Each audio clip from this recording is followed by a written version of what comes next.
A few weeks ago, we asked a question. Just what woman are you? Hope you found yourself in the right place. Barry, how are you today? I don't know if I want to get involved in this conversation or not, Mike. I'm well. I want to stay well. Don't mess up. Got that. Well, I heard you're about to have a little bit of a more empty nest. Your daughter and son-in-law have been traveling all over Europe. I've been watching the pictures, and looks like they've had a great time over there. England and Scotland, the homeland for our family to some degree, and Amber is all about the crown heads of Europe and the intricacies of who married who from what country and why it was historically important. She's just Jane Austen, Downton Abbey. Man, she can't get enough of that kind of stuff. Well, and I guess somebody has to be in charge of that. Yeah, Rob Better her than me. Her husband Rob's gone along, and seemingly, I think he's enjoyed it quite a bit. I mean, they needed some time. They really did. Yes. So for 10 days, we've had 2 crumb snatchers here at the house, and that's been fun. That's been a challenge. Yeah, of course. Well, hey, Barry, I want to take these 4 women that we've been talking about, and I from the response that we've seen on the internet, from what I've received personally, I believe this teaching has really sparked something in people, and has been a very important thing. So I just want to give it a summary of this. We see that we've been talking about the harlot, the concubine, the bride, and the Sotah. We're going to get a little bit farther into the Sotah probably today. But if anyone wants to just have a one word, here's my one word. The harlot is about a deal. It's a deal between the buyer and the seller. You get what, I'm going to give you what you want. You're going to give me what I want. The concubine, to me, is more of a default place. It's a person that has, just kind of living it out by convenience, not really thinking through some things.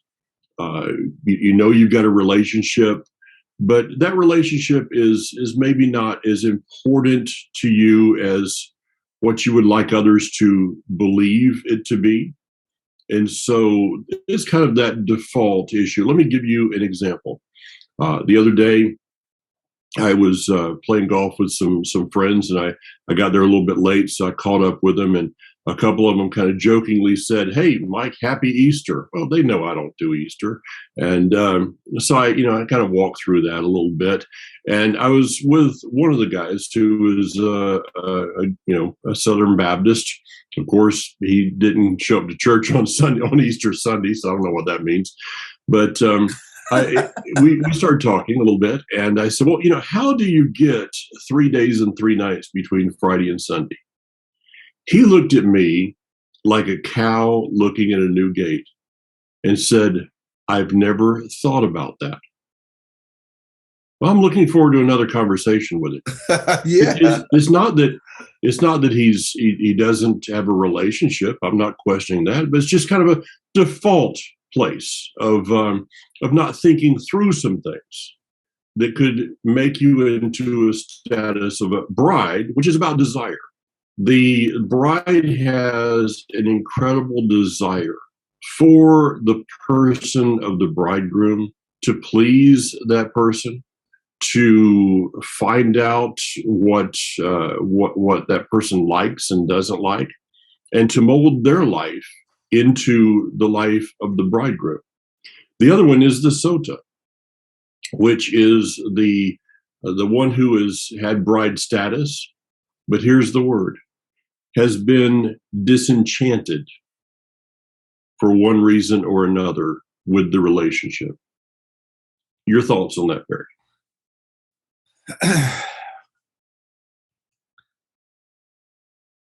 Man, there's a few.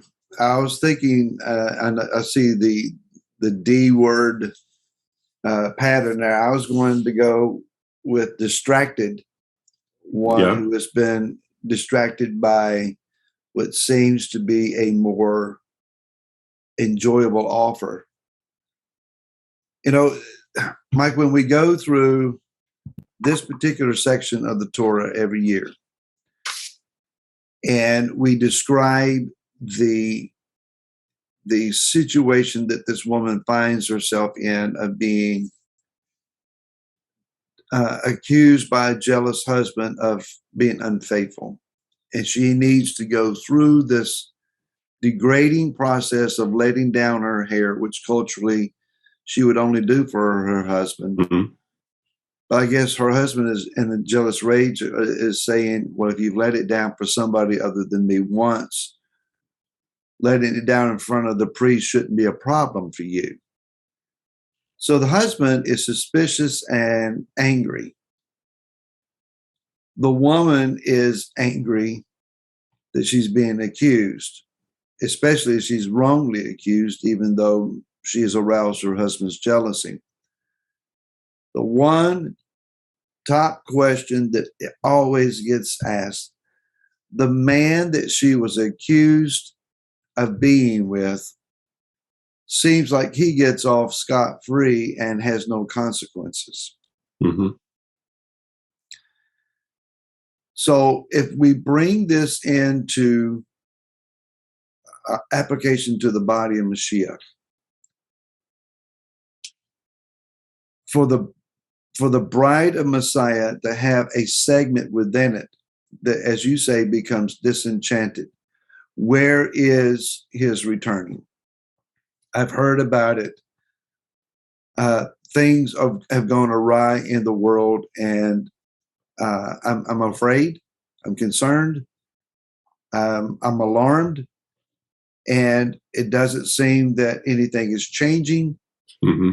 And it really comes down to a question of, do I trust the unseen, untouched one who is my bridegroom, that he will take care of me during a time of upheaval?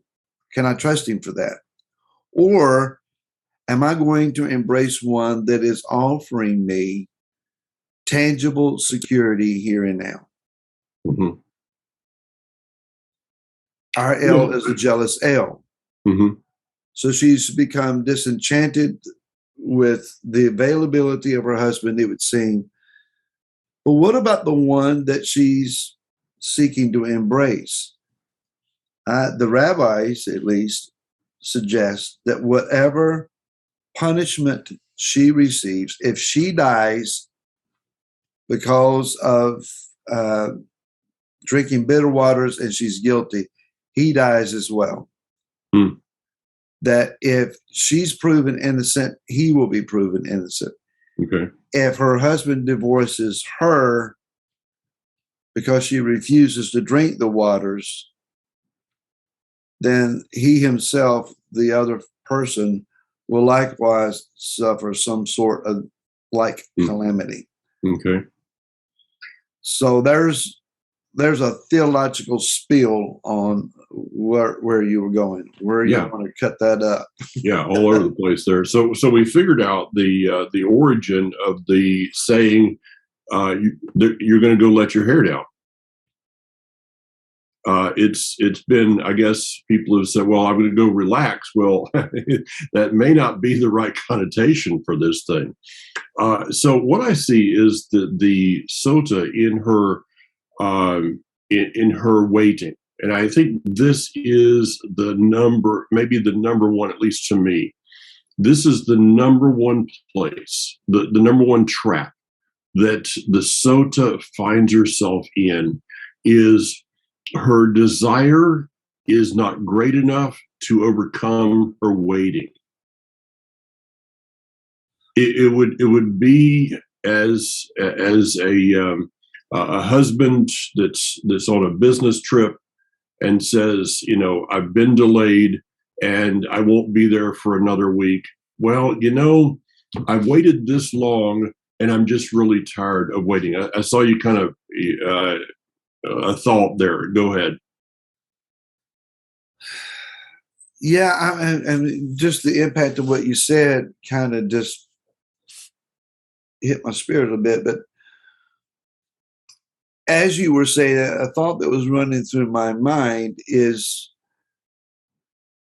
when a husband fails to pay attention to his wife, just the American male mindset. Mm-hmm. You see a beautiful young woman in your estimation, you think, I'd like to have her as my wife. You go about the courting process to say to her the things that she wants to hear. I'd swim the ocean for you, climb to the stars for you, all of that kind of romantic gibberish that we offer with the hearts and flowers in order to win over her affections. Having won those affections and having taken her as a wife, in the American mind, there is a sense I have conquered. I have I've won this. Mm-hmm. And the day-to-day regular life sets in of setting up house and working jobs and normal routines. And sometimes the reality of who we marry, both ways, we lose the romantic spiel of it all. And we realize, wait a minute, I didn't marry a girlfriend, I took a wife. I didn't marry a boyfriend, I have a husband. And they're two different people. The saying is often presented to a young couple is or a question is the honeymoon over yet? Mm-hmm. Which is a terrible question to ask somebody. Yeah, it is. It's but the romantic part of it, Mike, it wears off. Sometimes husbands foolishly do not pay enough attention to their young wives, especially, but at any stage of the marriage, the wife still needs your attention. The husband still needs attention. Mm-hmm. People want to be loved. They want to be treated romantically at times. They want to be, held and told how much that they mean to somebody. And when that doesn't happen, a marriage partner is going to start, have at least fighting the tendency to look elsewhere for that same affection. But in a time where there is struggle, such as many people are right now, there is a lack of discerning Yeshua's words to us. I love you. I care for you. I'm here for you. You still are valuable to me. And I am involved at a greater level than you can imagine. Be patient with me. I'm coming to rescue you. Mm-hmm. And we hear that year after year. And after a while, people's affections begin to look around. Mm-hmm. Because see, you're talking about what we see in society today. The only problem with the analogy there is that he never takes his eyes off of us. It doesn't mean that we don't think he does. Exactly. So in the desert times, in the dry times, I mean, it's a wonderful thing. We're experiencing this in our congregation right now, a time of incredible intimacy. This past Shabbat was during the Passover time.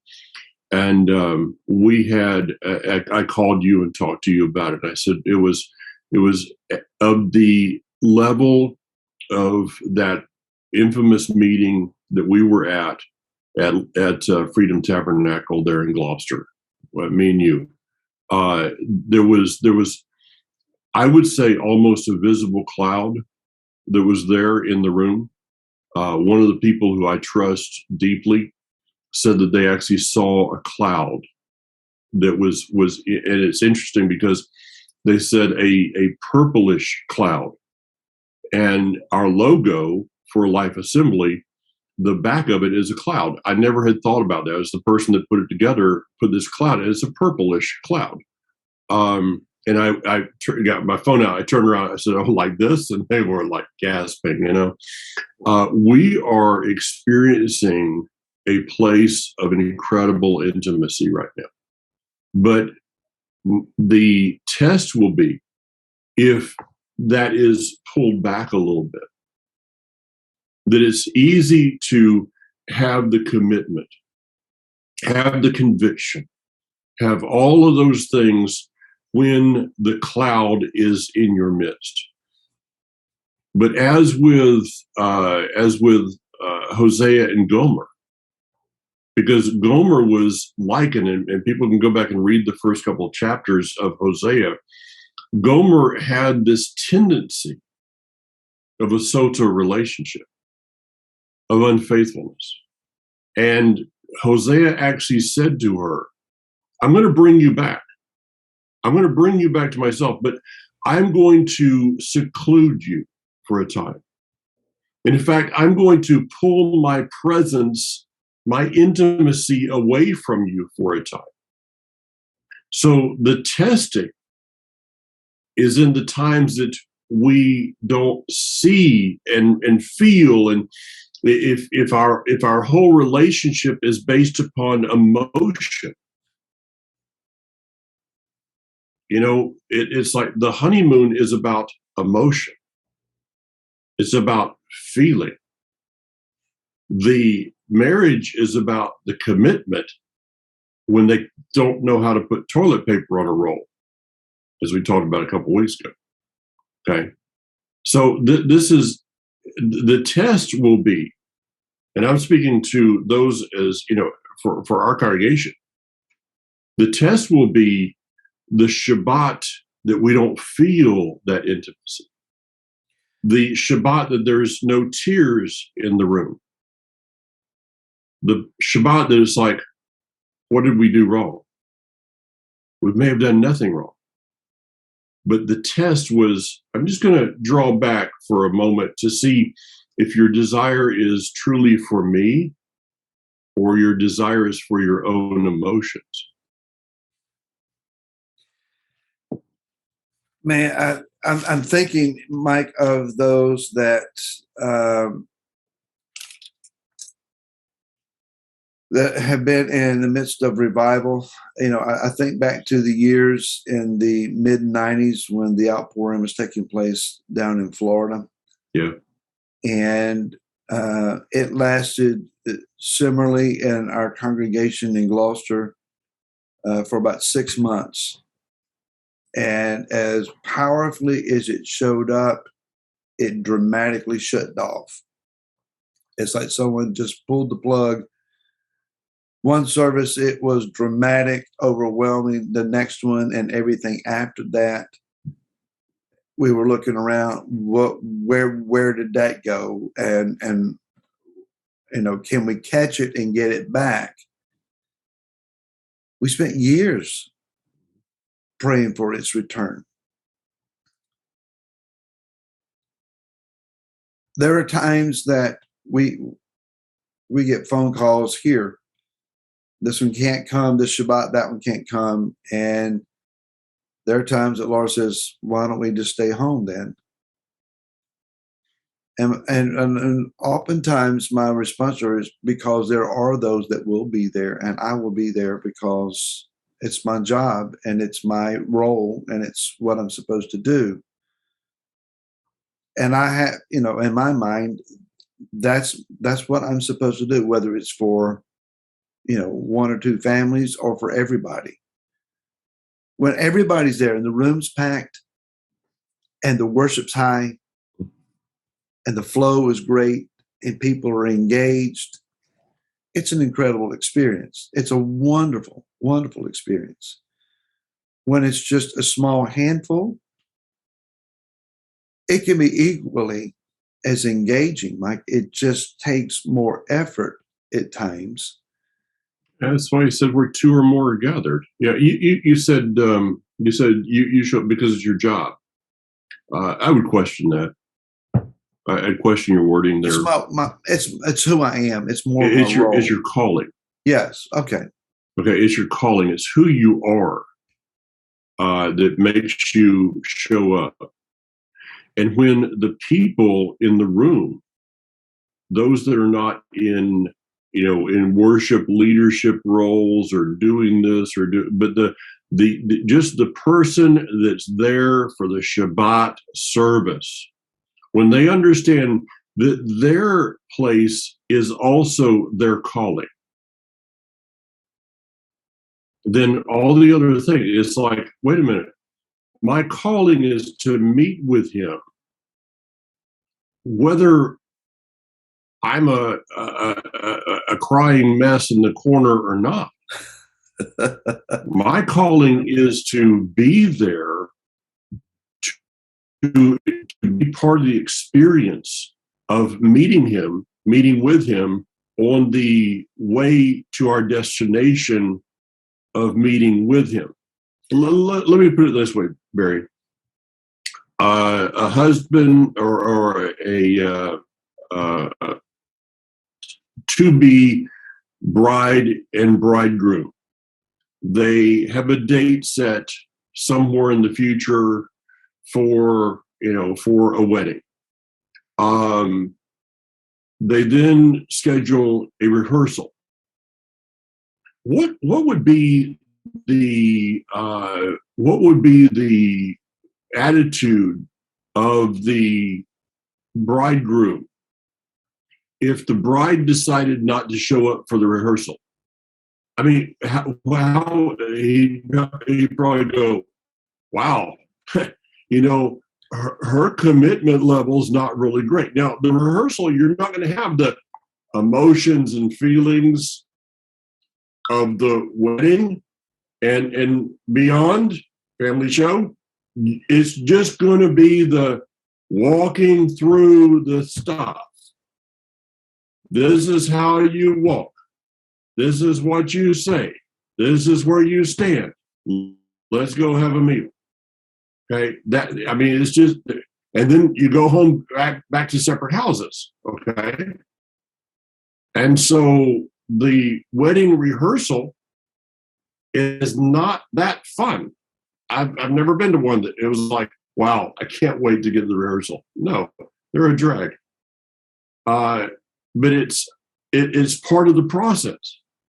So if we looked at our Shabbat meetings of our festivals, these are the rehearsals for the big day. And if we flippantly just say, I just don't feel like it today, what does that say about our desire for him?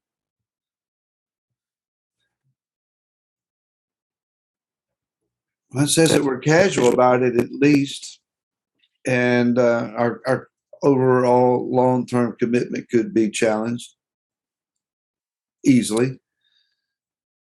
If you won't show up for the wedding rehearsal, you're probably going to have some problems in the end. Yeah. Again, the problem's not on his side. So is that day? I mean, I've always thought this would be a great thing to do. I've never done it, but I've thought about it being a great thing to do. Is for me to not show up for service and see what happened. People are going to be calling my cell phone. Where are you at? I'm not answering. Texting. Where are you? I'm not answering. I wonder what would happen if one day me or you decided, I'm going to park across the street and watch. How many people would get to the door and go, we started about 2:00. Well, it's 10 after. I guess we'll just go home. You got 10 people standing at the door. Well, let's just go home. Is that what would happen? Or would the people say, listen, we're here not for Mike. We're not here for Barry. We're here for Messiah. Maybe we can't get in the door, but we got a parking lot here. Let's have a service. Let's have a rehearsal. Just thinking.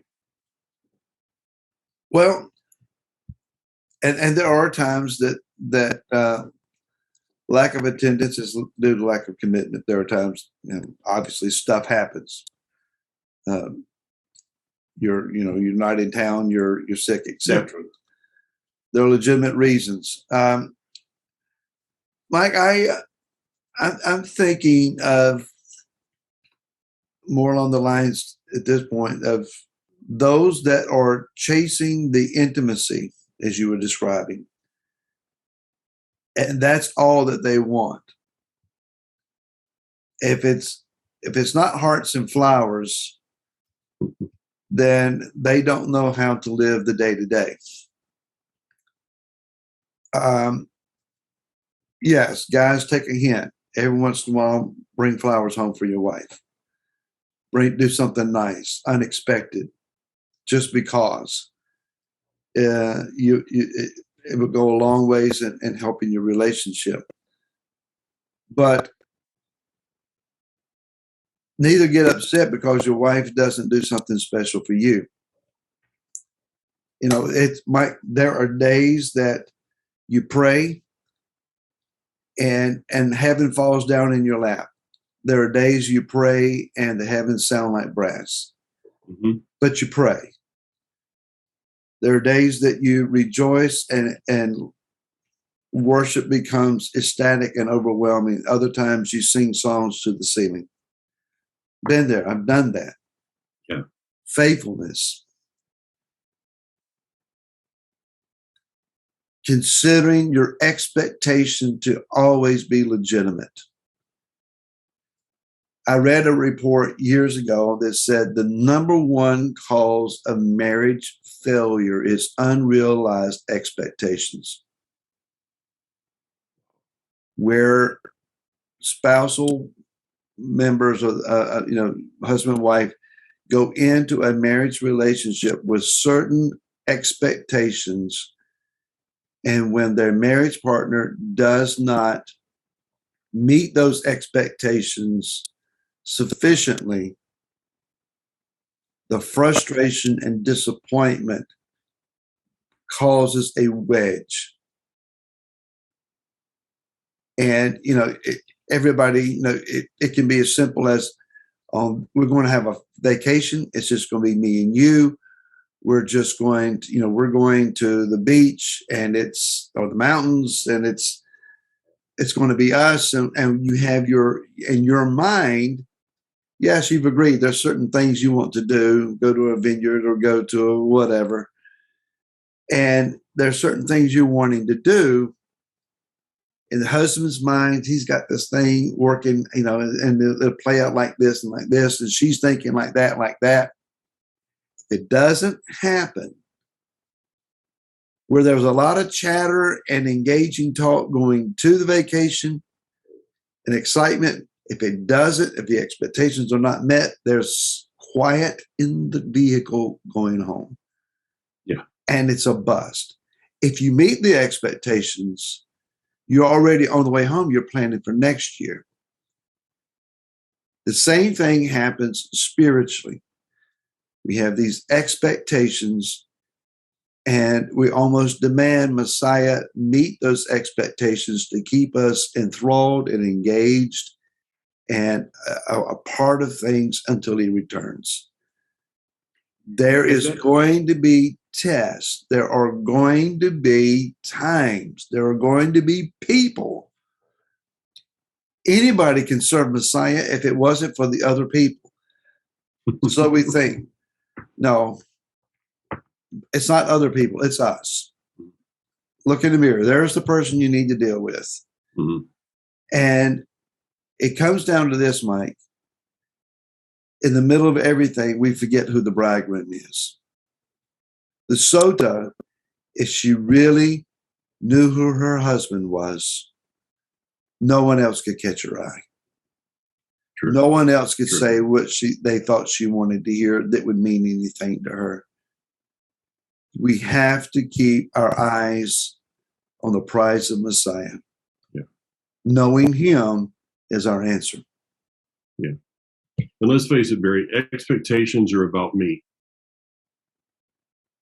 when I have an expectation in a relationship, that I made the relationship about me.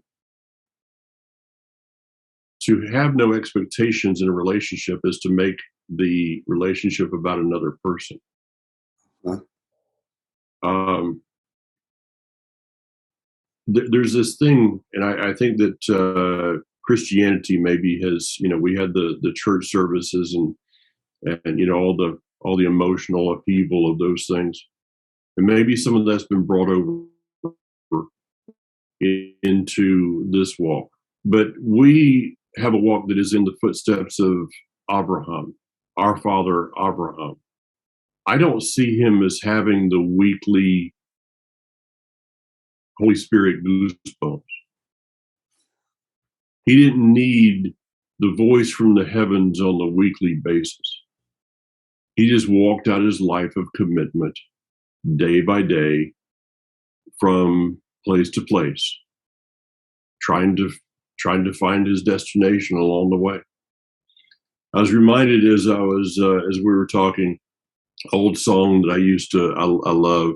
It's the song "Excuses," and this goes back to our weekly, and our festivals and everything else. So I won't read them all, but if somebody wants, it's by the Kingsmen. Just type into your search engine song lyrics, excuses, and you'll come up with this one. Here's my favorite one that is here. Well, the chairs are too hard. I'm going to put it to our modern vernacular here. The chairs are too hard, and the worship team sings way too loud. Boy, you know how nervous we get when we're sitting in a great crowd. The doctor told you, now you better watch them crowds. They'll set you back. But you go to that old ball game because it helps you to relax.